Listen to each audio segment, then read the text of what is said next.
भगवान विष्णु कल्कि अवतार विषय रे आपण माने तो जानिथिबे एवं शुणिथिबे। ग्रंथ पुराण अनुसार ये भगवान विष्णुंकर शेष अवतार हेबो।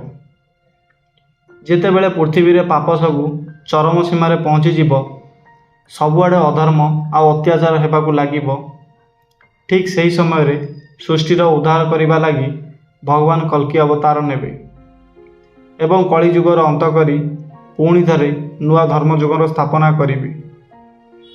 तो दर्शक बंधु, आज ये वीडियो माध्यम रे कहबाकू जाउची सही 6 लक्षण जहाकू देखिया मात्रे आपण माने कली जुगर अंत होबार अंदाज लगाई परिबे। नमस्कार दर्शक बंधु, स्वागत करुछि आपनको पुणी थरे। कली जुगर अंत सहित जोड़ी होइतिबा समस्त सूचना श्रीमद् भागवत महापुराण रे देखिबाकू मिलिथाय। एथिरे कली जुगर लक्षण सहित कल्कि अवतारर समस्त रंग रूप एवं सबु सूचना देखिबाकू मिलिथाय। ता साथे एथिरे कुआ जाइछि कि जेबे कली जुग शेष समय रे हबो तेबे सेही समय रे केउं केउं लक्षण सबु देखा जिवो। श्रीमद् भागवत महापुराण अनुसार भगवान विष्णु पृथ्वीर अधर्म नाश करिबा पई कल्कि अवतार रूपरे आसी मात्र 3 दिन रही कलिजुगर अंत करिबे।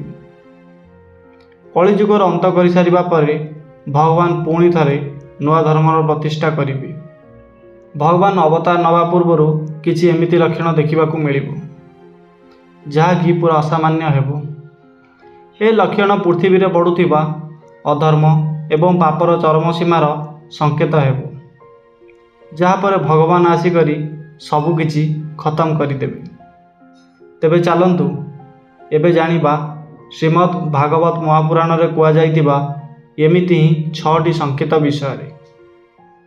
प्रथम संकेत, लोक माने सदा बेले भोक उपास रे एवं अलग अलग चिंतार घेरी होई रहिबे।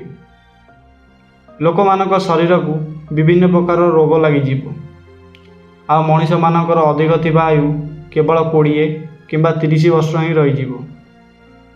द्वितीय संकेत, पृथ्वी रे थिबा समस्त नदी सुखी जीवो।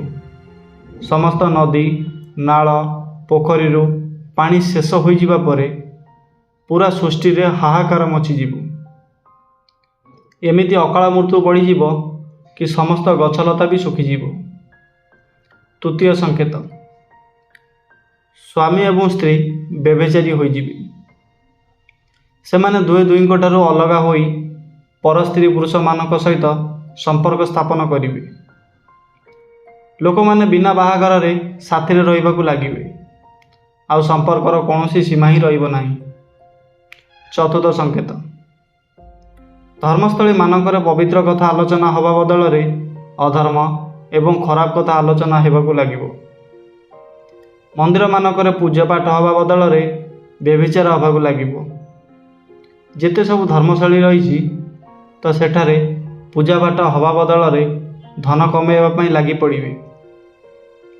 5 नंबर संकेत, लोक माने छोट छोट स्वार्थ पई बेईमान एवं हत्या भली अपराध कार्य कर चलिबे।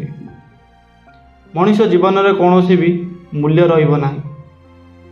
प्रत्येक व्यक्ति धन कमाइबा पई सदा बेले अधर्मर रास्ता को निजर सठिक रास्ता बोली मानि नेबो। मोटामोटी कहबाकू गले मनुष्य जातिर पतन हबाकू लागि जीवो। 6 नंबर बा अंतिम संकेत, सबुआड़े सबु समय रे अधर्मर पूजा हेबाकू लागिबो। निजर स्वार्थ पूरण करिबा लागि सबुठु बड़ अधर्म करि चलिबे। धर्म को मानुथिबा जेते भी लोक थिबे सेमाने समस्त धीरे धीरे करी नष्ट हेबाकू लागिबे आ प्रत्येक व्यक्ति निजकू नास्तिक हिसाब से चलिबाकू लागिबो। दर्शक बंधु, श्रीमद् भागवत महापुराण रे लेखा जाइतिबा ए समस्त कथा सबु किछि ना किछि नुआ भली लागु नाही, कारण समस्त घटना किछि परिमाण रे आमे मध्य देखिबाकू पाउछु। तो दर्शक बंधु, एबे भी कली जुग सरियाकू प्रायतः आउ लक्ष वर्ष रु अधिक समय थाई पारे। कली जुगर शेष समय आसु आसु अधर्म एवं दुराचार पूरापूरी चरम सीमार पहुँची जाइथिबो। तापर जाई भगवान विष्णुंकर कल्कि अवतार हेबो। କଳ୍କି ଅବତାର ବିଷୟରେ ଚର୍ଚ୍ଚା ତ ଆମେ ଅନ୍ୟ ଭିଡ଼ିଓରେ ଆଲୋଚନା କରିବା। ତେବେ ଦର୍ଶକ ବନ୍ଧୁ, ଆମର ଆଜିର ଏହି ଭିଡ଼ିଓ ଯଦି ଆପଣଙ୍କୁ ପସନ୍ଦ ଲାଗିଛି ତେବେ ଏହି ଭିଡ଼ିଓକୁ ସମସ୍ତ ସାଙ୍ଗ ଏବଂ ବନ୍ଧୁମାନଙ୍କୁ ସେୟାର କରିଦିଅନ୍ତୁ। ଆଉ ଆମର ଏହି ଚ୍ୟାନେଲକୁ ପ୍ରଥମ କରି ଆସିଛନ୍ତି ଯଦି ସବସ୍କ୍ରାଇବ୍ କରି ବେଲ୍ ଆଇକନକୁ ଦବାଇ ଦିଅନ୍ତୁ। ଧନ୍ୟବାଦ।